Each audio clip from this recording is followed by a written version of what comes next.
Gaming and BS episode 308 being recorded Monday, August 31st, 2020.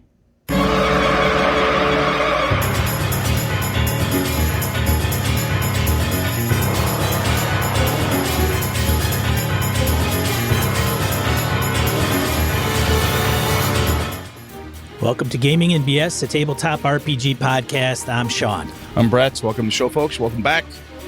Glad people are around. How you doing, man? Good, Brett. How are you doing, man? Sounds hurts. like Brett's in pain this evening, unfortunately. Yeah, it's unfortunately becoming normal. So, like I said, doctor's appointment on the 9th. We'll see what happens. Hopefully we'll get something figured out. It's just annoying. Yeah. Did you get any gaming in since we talked last? I did. Well, I played in the charity event. Okay, so first things first, how the heck was that? It was good. It was fun. It was good. Good. It was fun. And I give props to Jason Hobbs of Hobbs and Friends for running the game and putting in all the prep. We did not finish kind of the mission, so to speak. I was a liaison en route to... I was on a diplomatic mission and being escorted by Kevin Madison's character, as well as, so he and I were same ethnicity. Okay. And the other three were not. Other three players were not. And one was not a big fan of our ethnicity, I guess. There's a faction kind of thing going on. Okay. So. Got it. But did it was anyone good. grab your character by the throat and say, if this is a diplomatic envoy, where is the ambassador? Did anyone do that? No. Somebody should have. Missed opportunity. Someone should have vadered you, man. So I think going into the event, Kevin, for the SOS for Children charity, had already had his goal met, and I think we raised a few more dollars. I think some BSers might have stopped by, and for those that did, thank you. Yeah, it was fun. It was Low Fantasy Gaming, Steve Grodzicki from Pickpocket Press as a player. Didn't lay down the hammer on Hobbs, so Hobbs must have known what he was talking about. Or at least he just didn't want to embarrass Hobbs in front of God and everybody. Steve's a good guy. Nice. He's a nice guy. Yeah, and yeah. So that was that. I did Delta Green. I tried to run that on Thursday, and I say tried because we got into about an hour, and then a storm hit us locally, and my power went off, and then it came back on. Then it went off. Then it went off, and then it went on, and then it went off, and then on. Like literally just like that in a 10-minute span. First it went off, and then everything came on, and I thought we were in the clear, and then it flickered on and off, and all my... I'm an old computer guy, and so hardware guy. And so when we'd get storms, I used to unplug all my stuff. Like, I have indeed done that. Yeah. My house has been hit by lightning. Yeah. Yeah. It's not cool. No, it is not. When it fries shit, it's not good, not fun. So we had everything up and running, and the guys were like, it's 9:00. Let's call it. Yeah. And so that's the only, I shouldn't say the only, but one of the big online issues that'll hit you is if you have a technical issue that you can't control. Like, the other day I was running for my guys, and I had a similar thing where the internet was just not acting right at all. I had to turn my camera off. It was working fine after that. Just for whatever reason, bandwidth issues. It's a drag, because it never happens when you're at the start or at the end of it's always like in the middle of something cool. It's when that shit hits you. Yeah, it was pretty ridiculous, and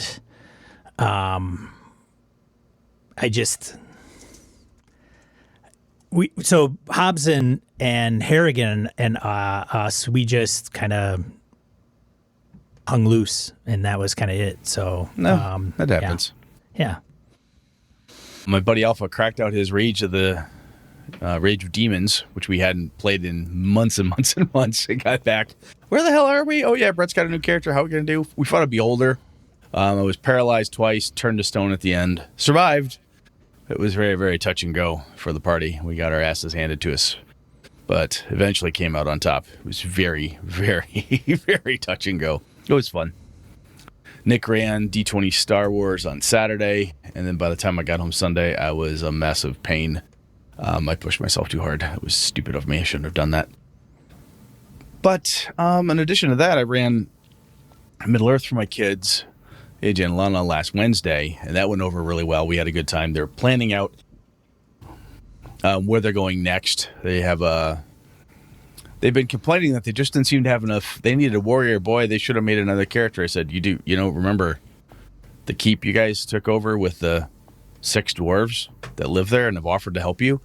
Oh, yeah. You want an NPC follower or somebody? Oh, yeah, that'd be great. So they got a warrior with them. Big, tough, equal level dwarf type of thing. So they're feeling pretty good there. They got poisoned at the end, trying to figure out who did what. So a bit of a mystery. It's a little bit of fun for them. So no one lost an eye. No combat this time, but it was still fun as they tried to figure out what was going on and who was to blame and all that good stuff. So it was fun. Good session. Well, that's good, man, I guess. Yeah, it was. It was pretty good. Other than that, let's see here. Announcement-wise, we had Virtual GameholeCon coming. Talked about that plenty. GameholeCon.com if you're interested. Let's see here. And again, Sean, I'm still really proud, man. You did that charity thing. That's pretty cool. Oh, yeah, it was fun. That's just cool that when you get an opportunity to do that, if you can make it work, that's really cool that you did that. Yeah, I appreciate everybody I was fortunate to be invited. It was a game that somebody had paid for, and that was their game. And then Hobbs asked me to be a part of it. And so, of course, I was quite flattered by being a part of it. So, yeah, it was good. I really enjoyed myself. And so. Cool, man. Let's do random encounter, man. Let's just roll over there. Oh, update. I'll probably run Curse of Strahd for Jeff's gang. Yeah? The gang of Jeff. Yeah. The mothership crashed. Well, I think I've got one session. And then it'll be just done. Get done with it. Yeah. Oh, yeah. It was a nice experiment while it lasted. Yeah. And moving on. Yeah. All right. Random Encounter, a segment of the show where we field voicemails, comments from social media, and emails. First one, Harrigan emailed us. You want to start, or no? You need to do it. You need to get back in the groove, man. You're feeling it. You're thrown off. Read some good email here. You'll pump you right back up. All right. Okay, I can do this. Get up, you son of a bitch, and bring your Nobel. Harrigan emails us, Gaming NBS Overlords. 2 quick things. On Sean's flaming train wreck of a Session 0 for his mothership game. We need a train wreck sound now. We have a train sound, but we need a crashing train. Do you have a train crash? I don't have the crashing end of the train, but I'm sure it's something I can work on. Yeah, we got to have that. Yeah, that's important. Carry on.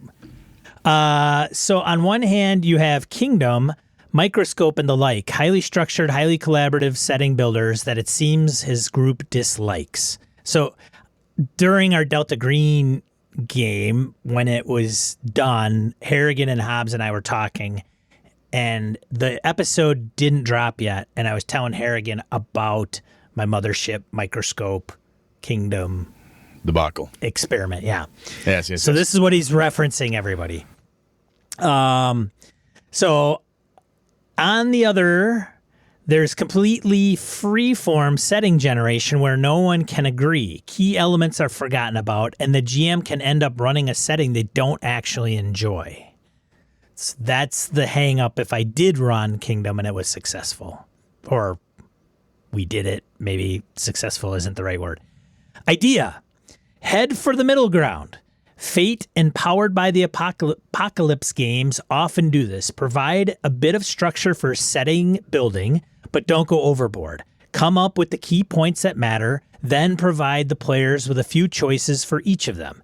It can be really tough to come up with ideas in a vacuum and even harder to get everyone to agree on them. So have the players choose from a few GM-provided options. Give them a menu to order off of. They can each have a vote, or you can even make it a little set of tables they roll on randomly. For a science fiction game, set up the choices around FTL communications, FTL travel, aliens, whether artificial gravity is a thing, weapon technology, the kind of ship they have, the kinds of adventures they get up to. all the stuff that matters for the setting and the stories people want to tell. And by building these lists, the GM can ensure that they either A, stay within their comfort zone and run a setting they like, or B, get to stretch themselves in ways they are new and inspiring. Basically this, make random setting tables and have your players roll on or pick from them. So, number 2. So, COVID-19 sure has driven a lot of gamers online, me included.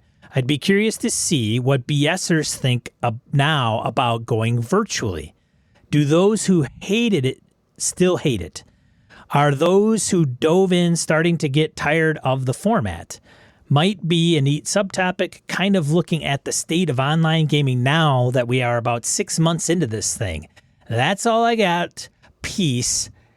Harrigan. Interesting. On the online piece, I was not as big a fan as I am now. I've gotten more and more used to it. I've actually found that for running for my home group, we get more done online than we do in person. When we're in person, the side talk, the bullshit, the hey, let me show you this cool new knife I bought, which is the thing at the table. Hey, let me show you this thing. Oh my God, I saw this movie. Hey, did you see? That is a big distraction for in-person gaming for us. Especially this last weekend, we have not seen each other in months. So getting together again was a huge, oh my God, this is really cool. Yeah, I know that happens sometimes online or for a podcast like Brett and Sean, where we just ramble for hours. But that's from an staying on target perspective. For whatever reason, my home group, if it's online, we are on task, on target, and by God, we get a shitload more done in just a couple hours than we normally do in person. So that's kind of cool. Yeah, we don't. The Jeff group that I play in tend to take intermissions, whether it's usually they're informal. Somebody gets away from the table. We got to wait for them. Then everybody breaks up. We talk about the current state of affairs and then eventually get back to the table. So, some of that's normal, right? We're friends. You've known those guys for a long time. I've known my group for a very long time. It's hard to not talk about other stuff because they are my friends. They're not just people I game with. Right. They're not my gaming friends. And then my quote unquote regular other group of friends. These are my friends. Sean and I don't just do a podcast and game together. We talk about all sorts of crap together because we're friends. It's just how that works. I like the ideas that he talked about, though, above that. With the idea, and I think we touched on that a bit last episode when you talked about it, Sean, is kind of the give them a menu. We're going to talk about that a bit more in today's topic, kind of the lower end descriptions component of it. So I don't want to get too deep into that right now here again, because we're going to get to that in a bit. So I think enough said on that for now, huh? You good, Sean? I am good. Thanks for writing in, Harrigan. He put that in at the last minute. Literally at the buzzer, he messaged me on Discord, and I'm like, okay, no problem. Nice. So, yeah. Glad he let me know, because I probably would have missed it. Would have missed it. Yeah. This week, anyway. So next up, we got Roman emails us on why do PCs wander off. Hey, dudes, I know this email's a little behind. Sorry about that. I got behind to listen out of order. Oh, good God. Roman. Nah, it's cool, dude. That's totally fine. Thanks for taking this survey so I didn't have to. I really enjoyed your discussions on wandering PCs so much that I wanted to share my thoughts with you jokers. I think when the entire party wanders away during a published adventure, it's often just bad writing. It's really up to the GM to keep the players engaged in the story enough to want to stick around. Rumors of powerful magical items can only be gained by following the prescribed path can be hard to walk away from.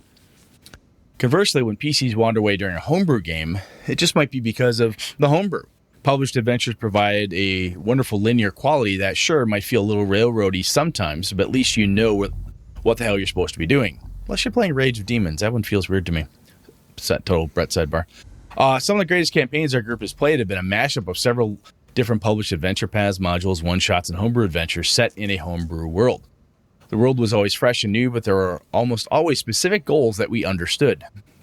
If the players don't understand what the hell they're supposed to do, there ain't no way the characters are gonna, and the people will get bored and look for something to fight.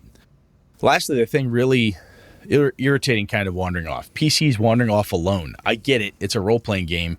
People want to roleplay their character. What's my motivation? Wah. I'm just playing my character. Wah. But I want to do that. Wah. I like the added wah. What some people forget is that this is, and I overscrolled, this is a social game played with other people. Sometimes you need to invent motivation, change your character's motivations, or just shut the fuck up and go along to get along until you're totally into it again. Nobody wants to sit and watch you play by yourself with a GM for 20 or 30 minutes while you run off to find yourself. A group typically makes decisions on a vote and we all go along. We once had a player who was so upset by another character's actions that he announced he was going to fly home and burn down the party castle. Whoa, time out.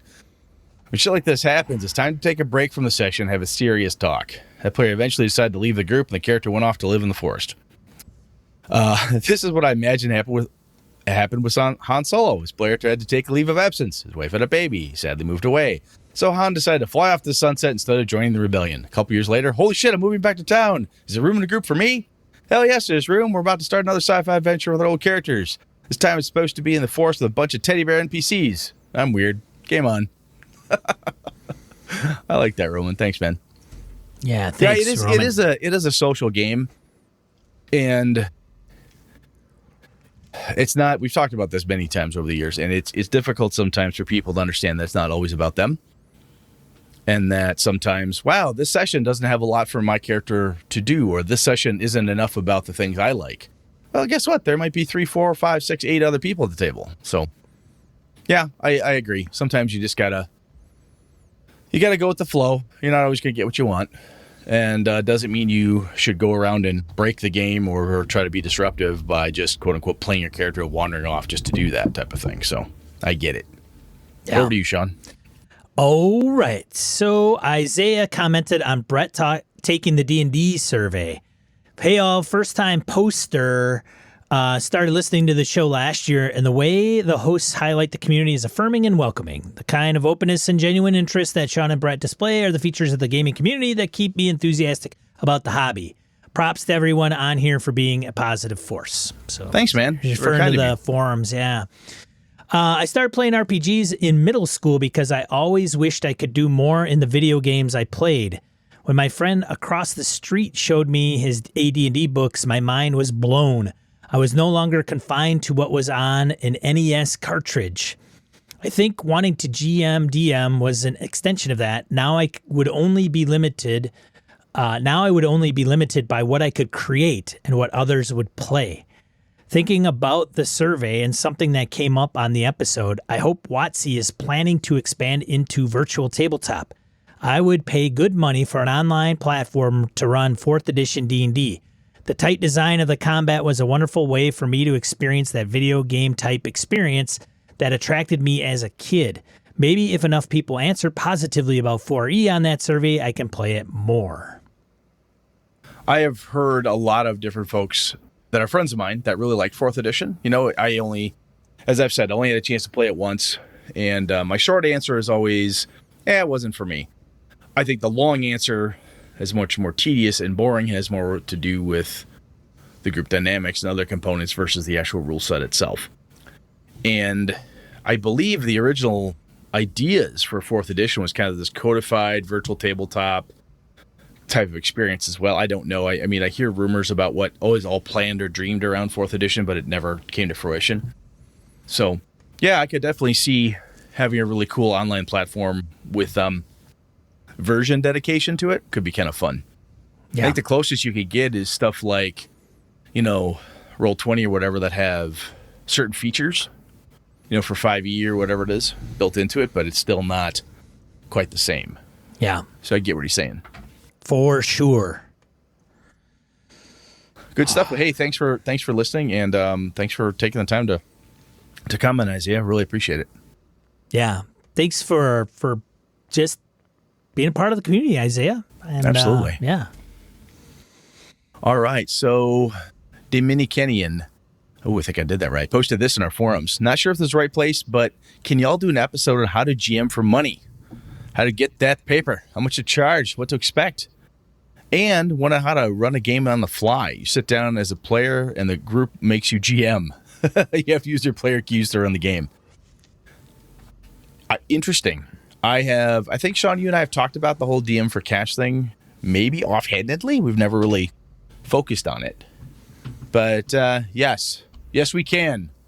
And it will go into the Hoppa I will add those to topic lists. Yeah, that'd be interesting one to talk about because there's some people that are just no, you don't do that. You don't do that. And other people are like, why wouldn't you do that? I don't know. I don't know either. I don't know. Well, we'll talk about that and on the fly. We've talked about that in bits and pieces, but a little more. How would I do it? How would Sean do it? I think might be a little more handy than some of the higher conceptual type of stuff. Talk a little more tactical. Could be fun. So yeah, I'll add those in there. That's up next, man. Sweet. What you got? Let's see. Oh, so well, why don't we go into the main topic? Sure. Then you can hit some of the stuff you asked. Yeah, these are responses for the main topic that I found online. Very cool. Let's go for it. So man. Thanks everybody for writing in and emailing and commenting on the forums. We appreciate it so much. Thank you so much. Thank you very much. All right, let's get into the main topic.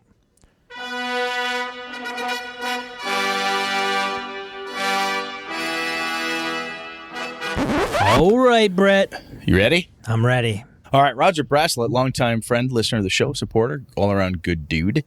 He wrote in our forums and said, description on demand, I'm not always comfortable, especially in a new game when the GM gives me the talking stick and asks me to make something up on the spot about their game world. I didn't know this was a thing, and other people don't like it either. Also, I know Brett does this, which is very true. As an aside, I have done that in the past. There's an article, and I'd like to hear your thoughts. So we've got this great article to the Alexandrian, thealexandrian, all one word, .net. We'll have a link in the show notes. It's on this author's list of GM don'ts, description on demand. So I told Sean, I said, I thought the article was actually pretty interesting. I don't know if I agree with all the bits and pieces of it. But if nothing else, Roger's perspective is something we have talked about here and there.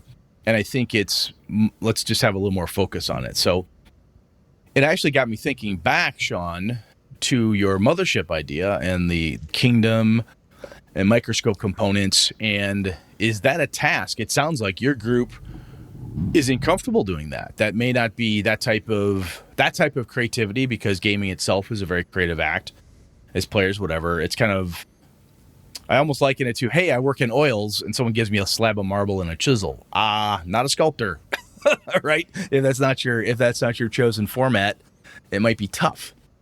But Sean, I know before we go too far into this, you went out to the social medias and asked some people some questions. So did you want to go through those answers now? Yeah. So did we want to talk about what we're talking about when it has to do with? Yeah, let's do that. So Brett said, hey, we're going to talk about this. Define the goddamn thing. Well, Brett said, hey, this is what we're talking about. Here's a link to an article that references. And I started reading the article. And the thing that, so it's about description on demand. I will let Brett talk about that. But the article and the blog that we reference with the link says, I think there's some people that like it, but I know that there's some people that don't. Many people don't. And that was like, really? Is that true? Many people? Yeah, when you take big swaths of something, right? And you say, clearly, or whatever. Yeah, because I'm sure the blog, and I like the blog. We've talked about the Alexandria and referenced it in previous shows, is good, but I'm sure that there isn't like a very overly extending survey to get that feedback. So Brett, if you could divulge what description on demand actually is. Yep, I'm going to pull this directly off. So I'm going to quote off the article, which again, I think person did a good job. They started off with this. So the technique we're talking about, direct quote here, is description on demand. The GM directs an authorial question at a player, giving them narrative control to define, describe, or determine something beyond the immediate control of their character. Examples include stuff like, what is Lord Fauntleroy's deepest secret? You open a door and see Madame de Ferber's bedroom. What does it look like? Okay, so you pull him off to one side, confess your love to him, and demand to know if he feels the same way. What does he say? What does Rebecca, your PC, know about the Dachshund Gang? Who's their leader? Robert, tell me the name of what the name of the mountain is. Okay, you find some juicy black Mayor McDonald. What is it he's done? What evidence do you find? If you haven't encountered this technique before, the key to understanding is that none of the characters being defined here are PCs.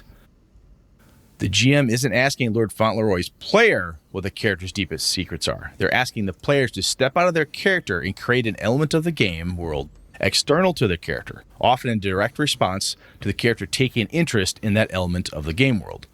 It's description on demand because the GM is demanding that the player provide description. Now, the demand part, that phrase, demand, makes it feel like, I told you, give me this, right? You feel demand is being demanding. You have to. You feel obligated to. I think if it's done in a better way, I would be sourcing the table, asking people for information. Hey, could you give me some? I think as we go through this, I think some of the things for descriptions on demand, if we stick with that type of phrase or sourcing the table, there's certain types of questions that I generally don't ask. Or I have tried and found I don't get good reactions, and so I have a style/type of thing I look for, and some of it is just to feel out the group to see who at the table likes this shit and who doesn't like that stuff much, type of thing. So, Sean, I think that's a good enough description to get us going here. So if you want to look at some of the feedback, hit us with it. I'm going to groan in the background. Yeah, thank you for circling back. So when I heard this and read that part, and it was like, I know, there's not many people that like it. So I posted it on Twitter. If you follow us, weigh in on Twitter on your thoughts. Yes, I love it. Sometimes if it's used sparingly, or no, I don't like it at all. So one of the individuals mentioned, depends on the style of game. This was Gaz, the Smart Party RPG. I should have probably grabbed their handle. I think it's actually, the Smart Party RPG podcast. Depends on the style of game. For the more traditional games, D&D, I get a bit worn down as a player by doing the GM's heavy lifting. In some other games, say Blades in the Dark, it's all about injecting my own details into that world. This guy named Joe, I don't mind when players are asked to help define the environment pre-play, and this can be pre-session or pre-campaign. During play, I think it's important for the GM to create the mood/setting. Joe's opinion does not matter, because Joe I've known for 35 years, and he's in my game group. So Joe, I don't Go really to hell, care. Joe. Go to hell, Joe. I really don't care what you have to say, Joe. I, Joe, on the other hand, I welcome you to my table, and I can show you how it's done. So if you ever need to, I can. There you go, Joe. I can make that work for you. So the next session that we have, I'm just gonna pose all the questions to Joe as we go through in session 1, 2, 3, 4. Nice. Wow. Yeah. He's gonna be. Joe doesn't know it yet, but he will be dungeon mastering the first proxy. 3 sessions. Oh, yes. Via proxy. Yeah. Very nice. He won't even know. Yeah. And then Orchidus, hail Orcus Dorcas. To me, this is something that is more idiosyncratic of a game mechanic, more so than a generalized style of running a game. This really doesn't really have universal quality that can be applied to most games as compared to utilizing theater of the mind versus props and maps and so on. So, in other words, those latter things, my interpretation of what he said was those latter things you can they're easier to grok and throw in and out of a game, no matter what the game system is, where description by on demand is not as much a universal quality, which I could probably see that a little bit. Yeah, I think any more? No, those were just the 3 that I snagged. 3 snagged off top. The ones that I snagged offline. I think one of the pieces we're talking about here, and that last comment leads into this. And one of the things from the article that he talks about is he says many players don't like it. It tends to be a fad that periodically cycles through RPG, meme sphere, blah, blah, blah. He talks about the difference between role-playing games and storytelling games. That's a different description to get into. But I think we're talking about here, and I like what the let me double check. The Orcus Dorcas, hail Orcus Dorcas, threw out there was, and I think, and even let me get back here. It's and Gaz brought it up as well. The Smart Party RPG. When you think about this, it comes down to those comments remind me of: does the game, rules as written, require /support this? right? Sure. So Blades in the Dark, it's part of it. Fate, as Harrigan talked about earlier when you were chatting in the first bit of feedback we had. Does that play into Fate? Into Dresden Files has that type of stuff in it. You build the city together. It's part of Session Zero. And even during gameplay, that can be important. What are the Powered by Apocalypse games? Can do that sometimes. Like, hey, add in. Some people have called them, I know Chris Sneezak and I had chatted about this offline one time, and he had referred to them kind of as writer's table games, which I thought was kind of a cool type of phrasing.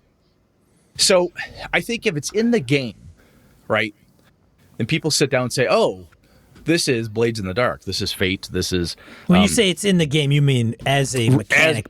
It is a part of the game. It is a natural part of the game, and that is how the author, designer, writer crafted that, right? So you could look at that and say, oh, so Roger or other people are like not fond of that would say, oh, guess I don't want to play Fate. Because if it's a natural part of the game, and I'm expected to do that in order to take full advantage of game mechanics, or to be an effective player, an effective game master, effective part of the entire game experience at this table, I need to do that, because that's the way the game works. Yeah, I could see people saying, that's not my game.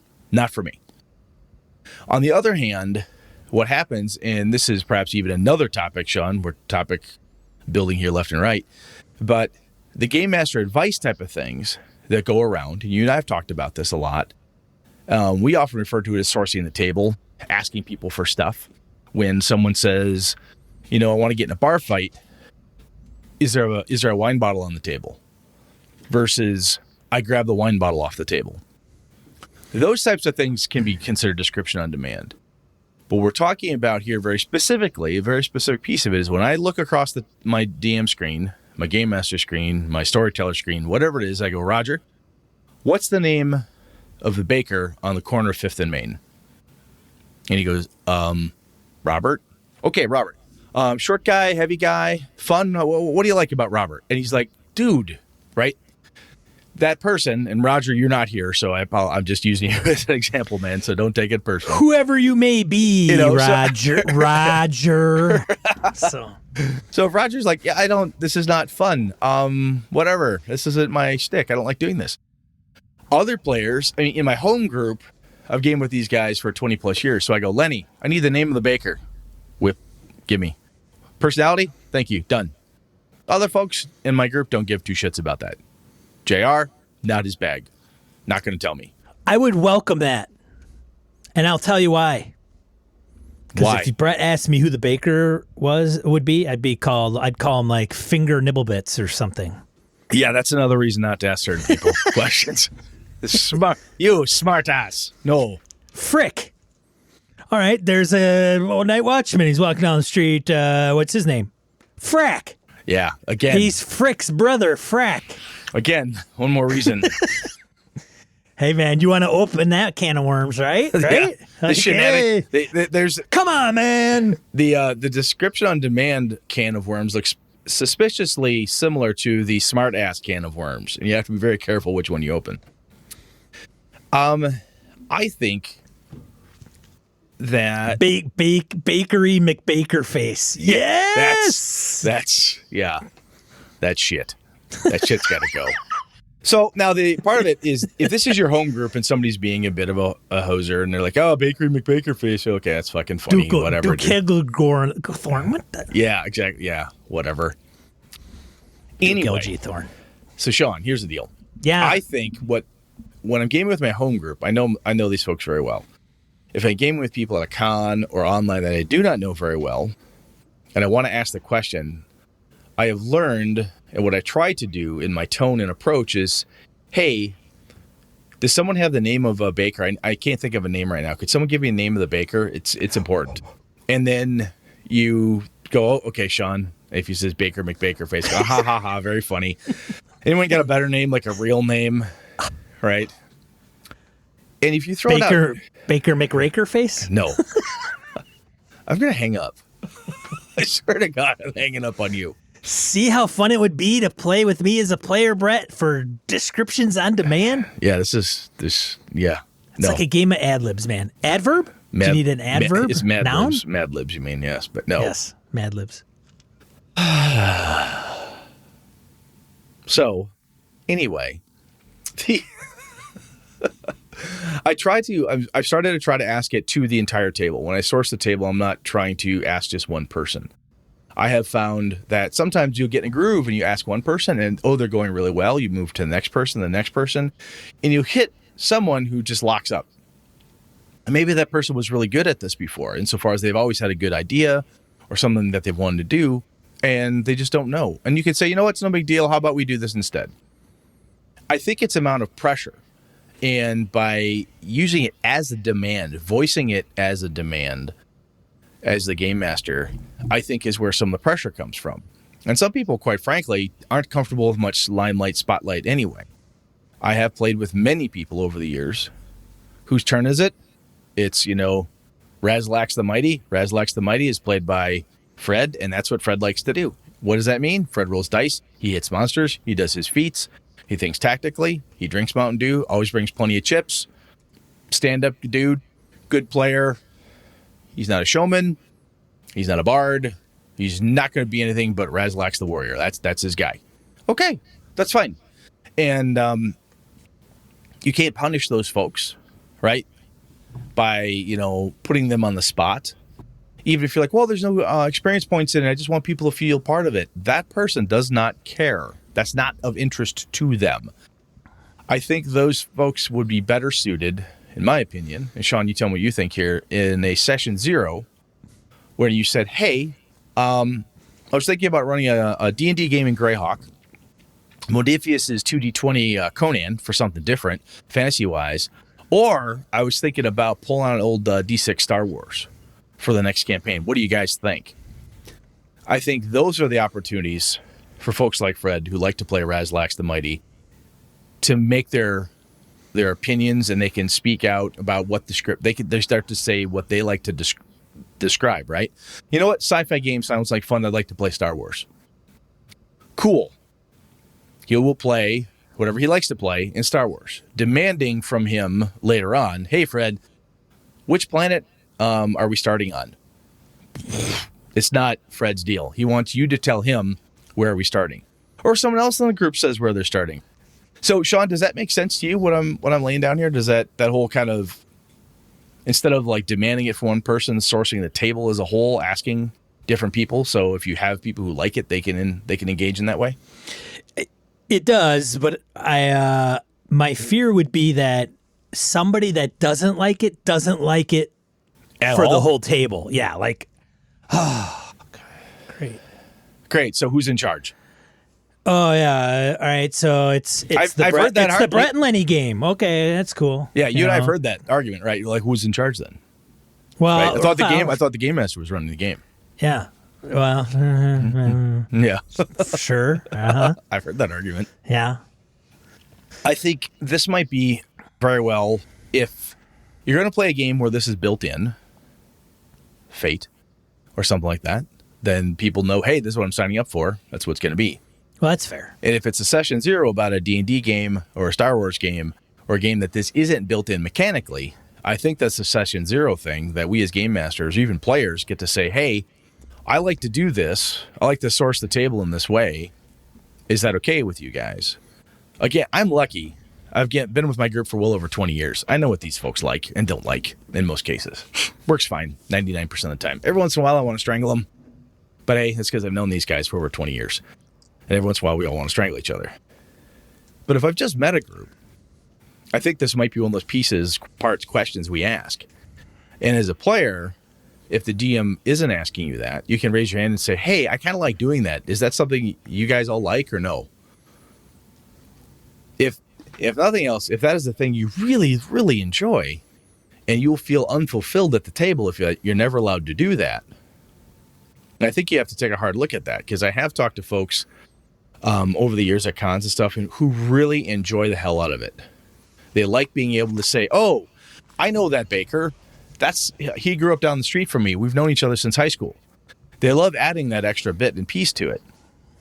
Some game masters and some groups, as you say, Sean, may despise that or may say, well, that's not in your character backstory. You can't do that. I don't know. Everybody plays a little bit different.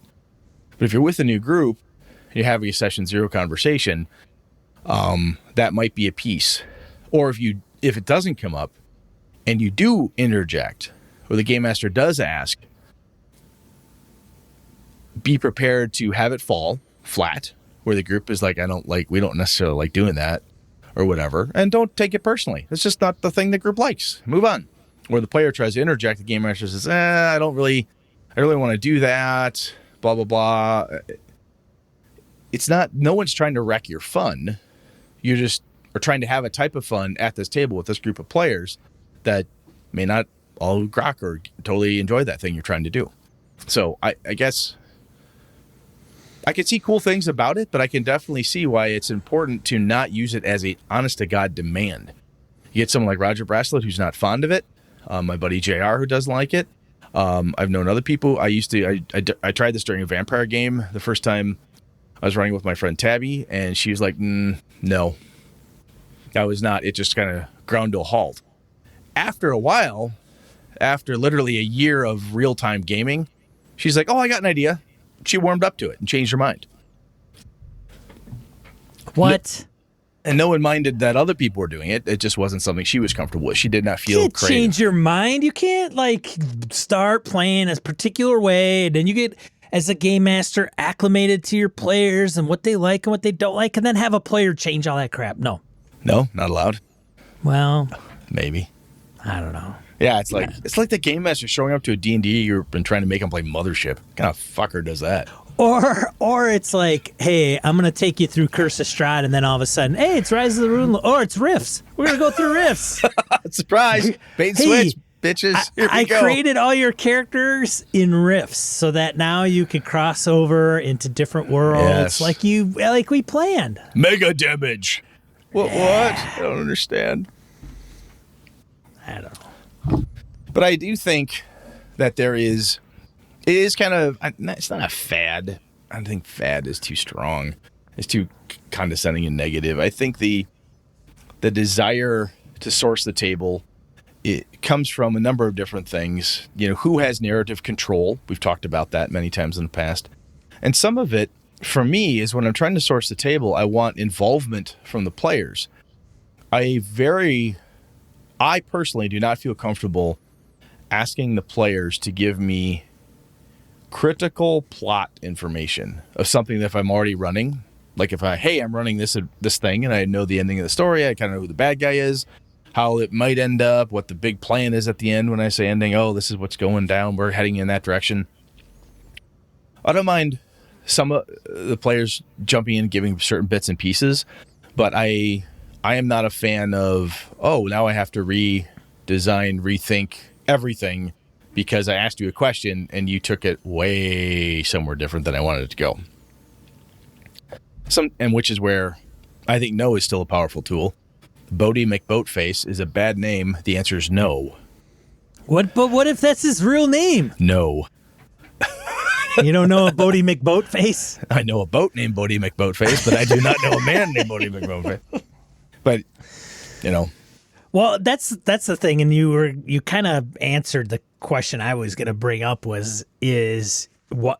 Okay, for now, most of the topic that we're talking about is for games that don't have it baked in. Yeah, okay? We're talking about something that like D&D, the big gorilla in the room, right? I know Harrigan mentions there's games that have it baked right in, which is great, and then the expectations are level across the table, right? Yeah, it's in the game, man. You got to play this. If we're going to play Kingdom, you guys are going to have to do stuff and suggest things and come up with these ideas. If you play D&D and you take this approach, which is a little different than how a lot of people grew up, not all. Well, it's also not in the rules. Right. The game session, rule 0. Yeah. What I say goes. That's why Brett and I game master. That's the rule 0, baby. It's the only thing I get to control in my whole life. Don't take that from me.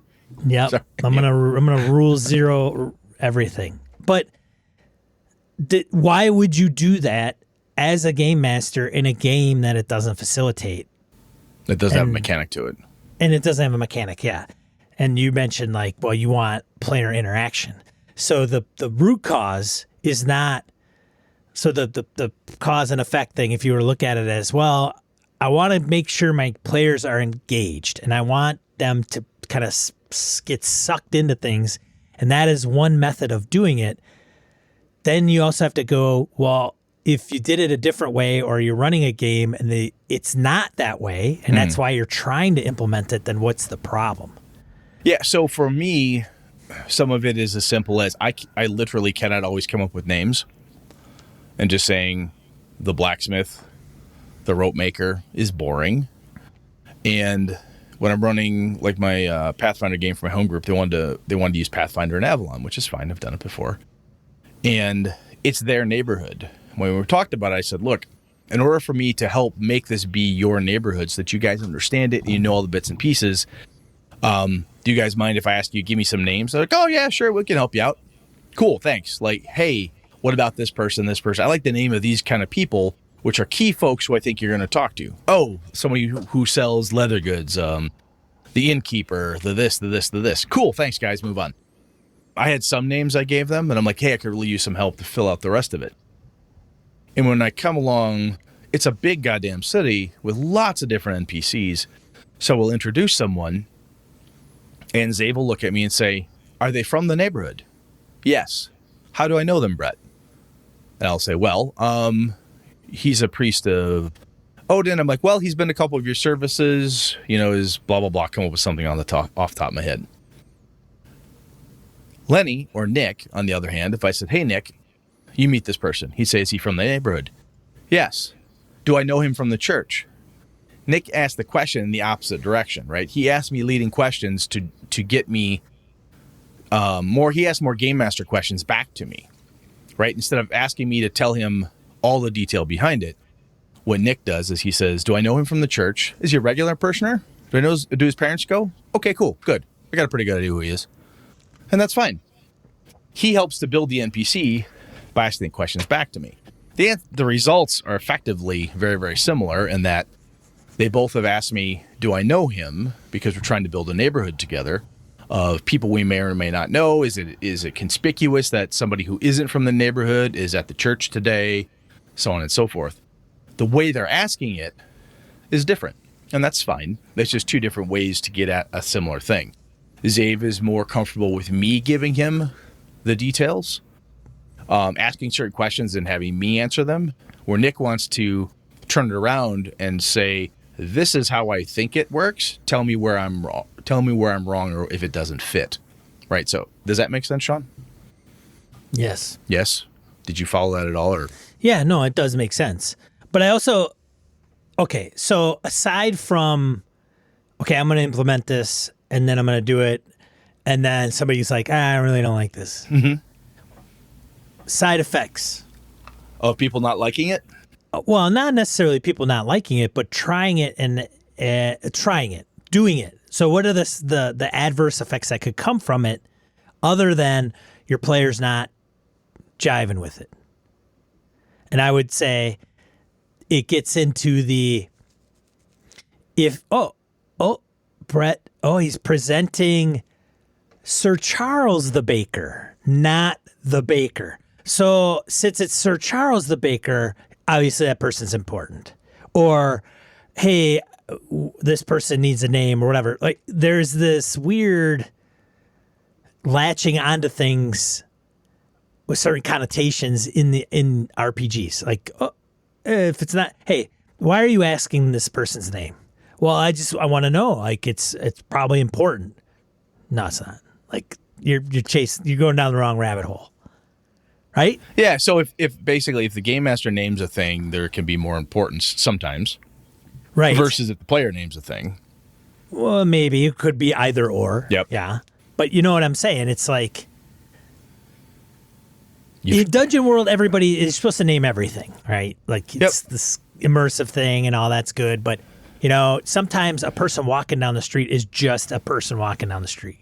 Yeah, I mean, if you're outside the free city of Greyhawk traveling to, the Duchy of Jeff and you come across some dwarves in a cart and they simply have, the DM has them giving you some data, understanding that they are Reorcs and Preorcs, the Dwarven brothers from blah, blah, blah. Does that matter? Right. Right? So I think sometimes it's like a priority thing, right? So if you write down an adventure, or Brett's planning his next session and he fleshes it all out and he presents the party with X or Y, whether it's a person, place, or whatever, person, place, or thing. And if you're bringing it up, some people will be like, oh, Brett is bringing this up. It must be important. It must play a role in all this, I think where you're going is that there's a certain amount of creative juice, energy that people want to throw at stuff. And like, okay, so we spent all this time talking about the two dwarves who are apparently bakers that come from the Cron Hills that are 15th generation, blah, blah, blah. And we never see them again. Are you fucking kidding me? Well, nobody goes in to that much effort to creating things that don't mean something. Right? That would be my. You mean like those player characters who write 10 pages of backstory just to say their parents were killed by orcs? I feel bad whenever I hear stories like that because Crystal wrote a 3-page, I think it was like 3-page Google Doc on her person's background from Masks of Nyarlathotep.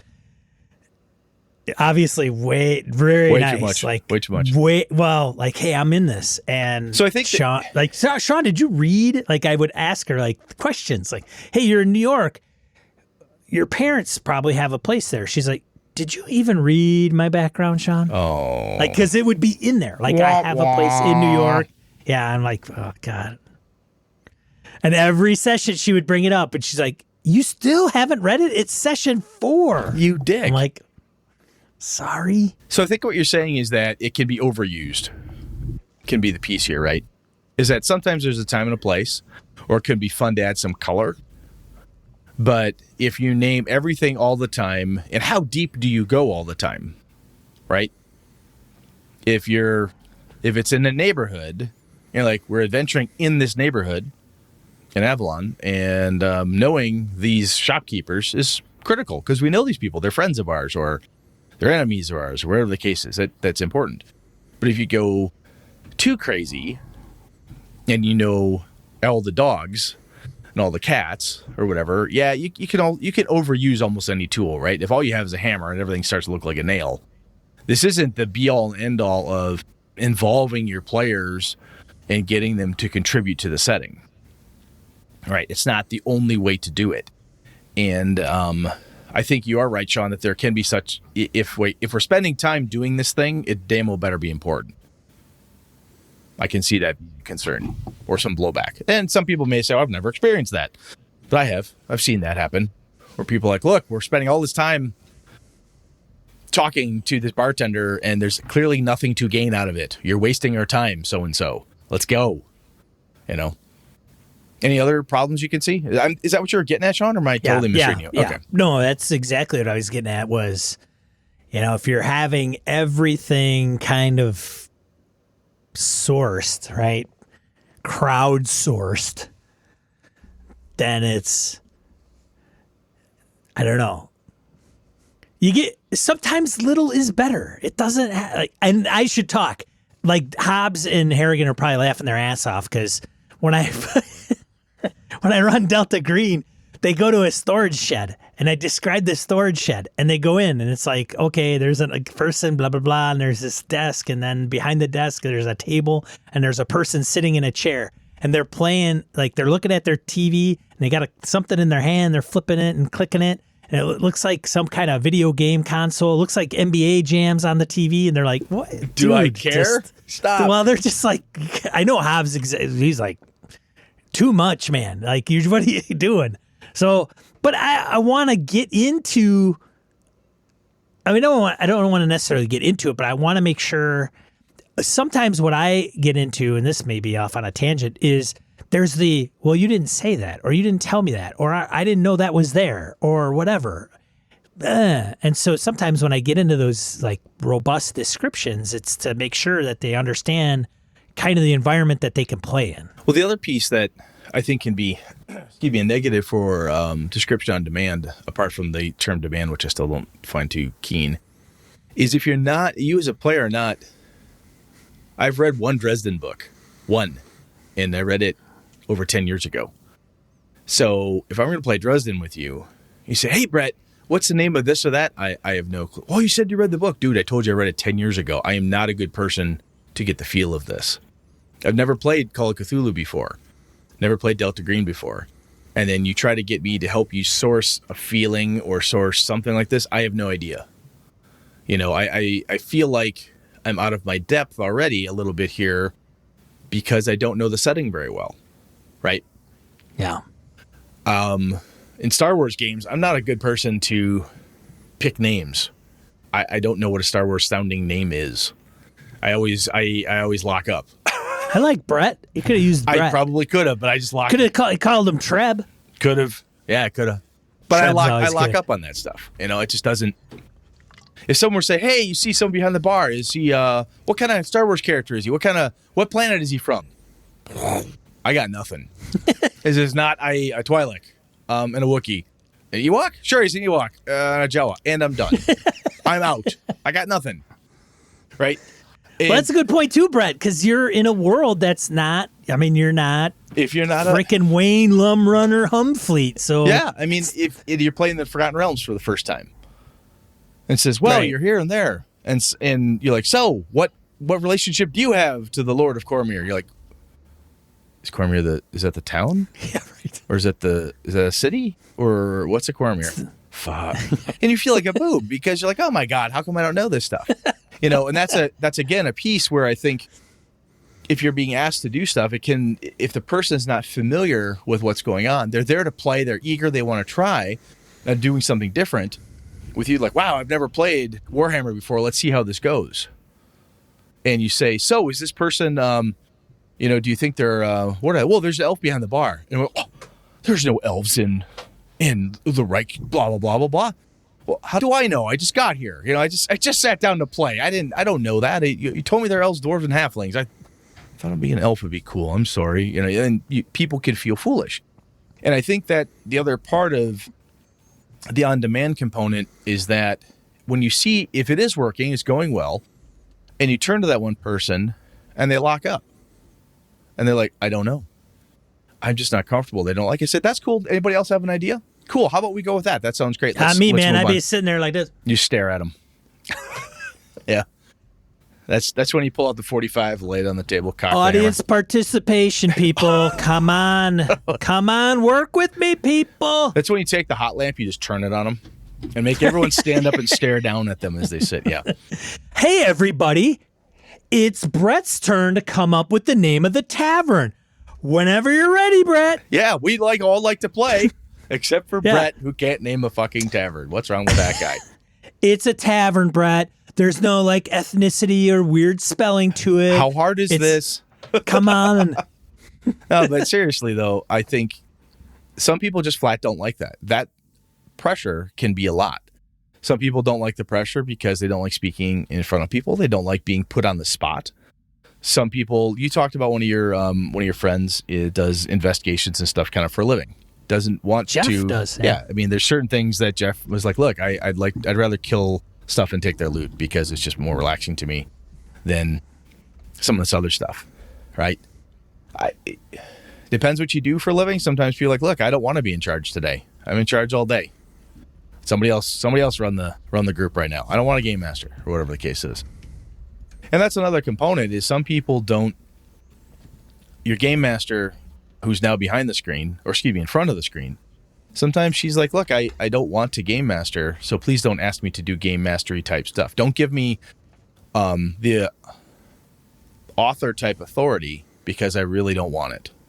I don't want to do that right now. I just want to sit back, play a supporting character in this D&D game, and whatever the group wants to do, I'll be more than happy to go with them. My main driving force is support the group, right? That's my thing. That's what I'm here for. And that's all he wants to do.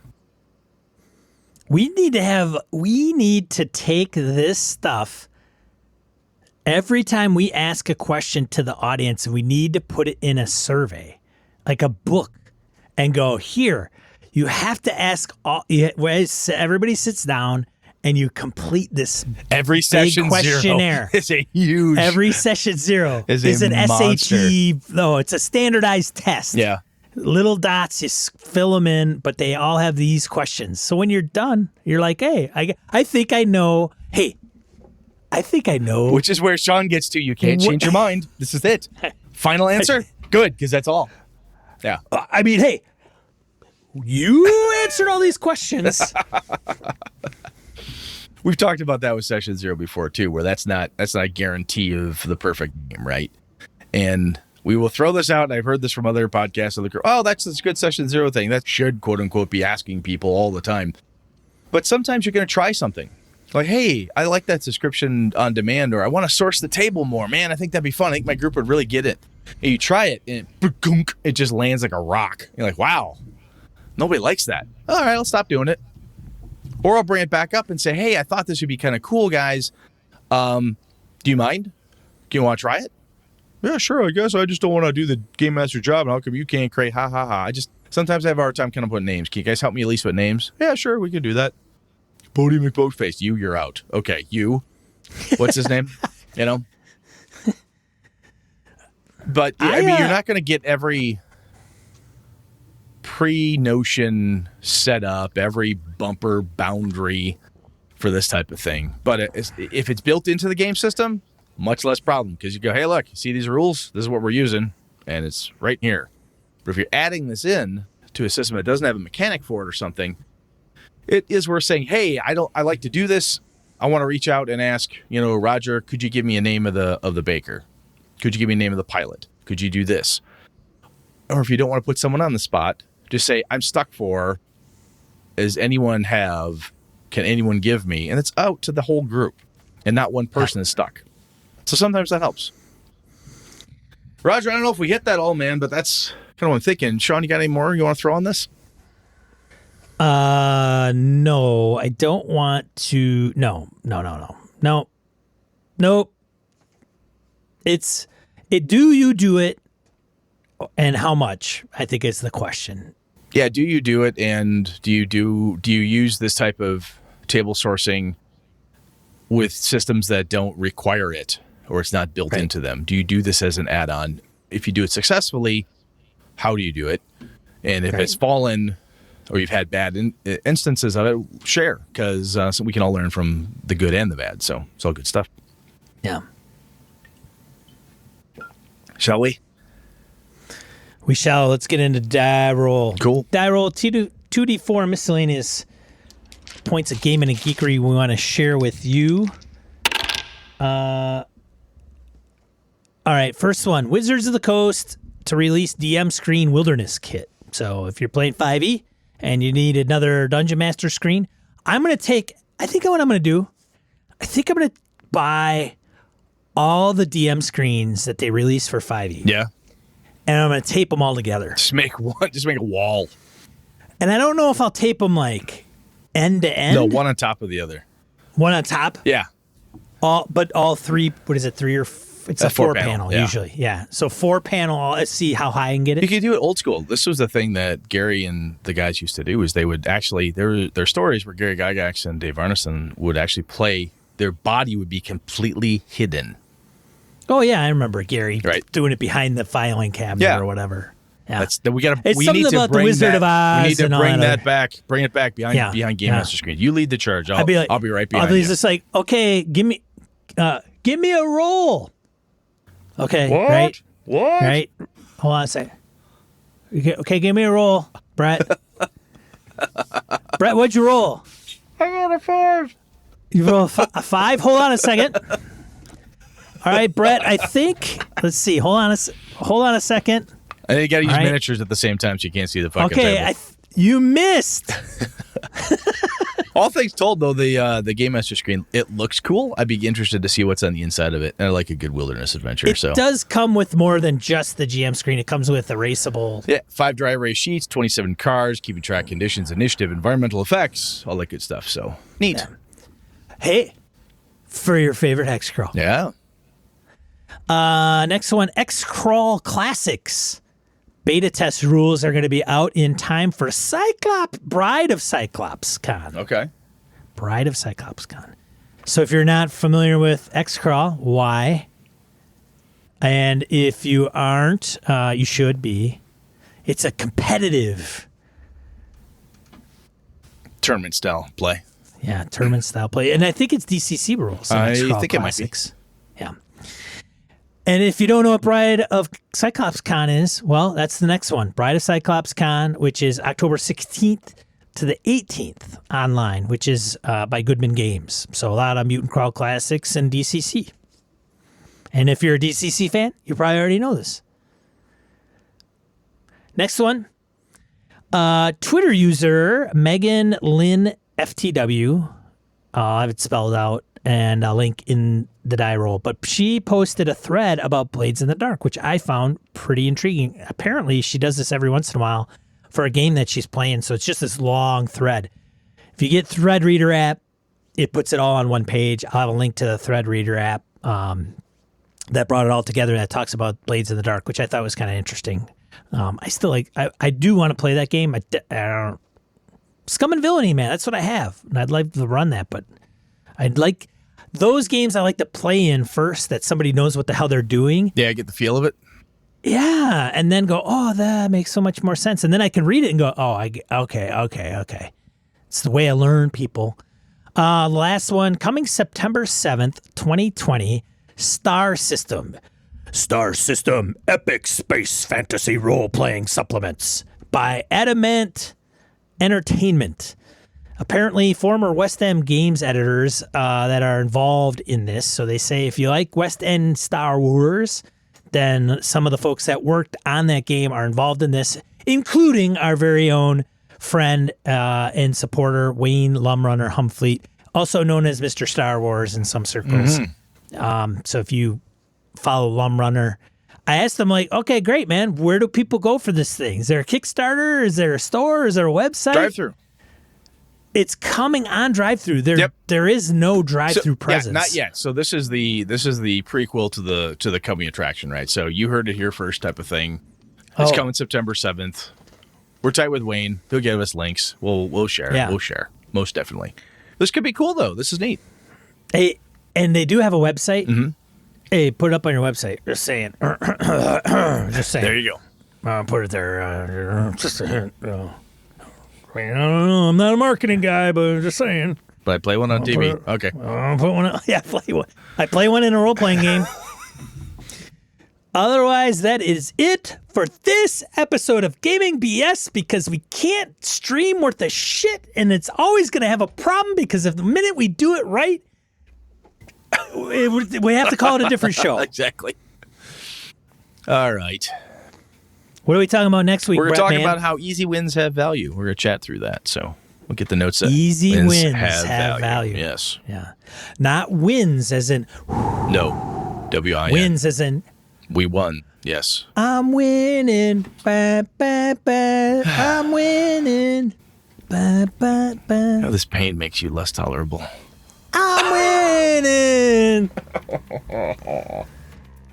Everybody that's tuned in to Twitch tonight, thank you so much for being patient and not hearing Brett have most of the episode at full volume until I figured out things. I'm telling you, next week, Brett, that's the week. That's the week? It's the week. We're due. You're due. I'm You're due, due, man. Dude, every pitcher can hit it once in a while. Yeah, exactly. You're gonna have. They've got to, You're gonna have a perfect game. It's coming. You're due. A 90 batting average will hit at least.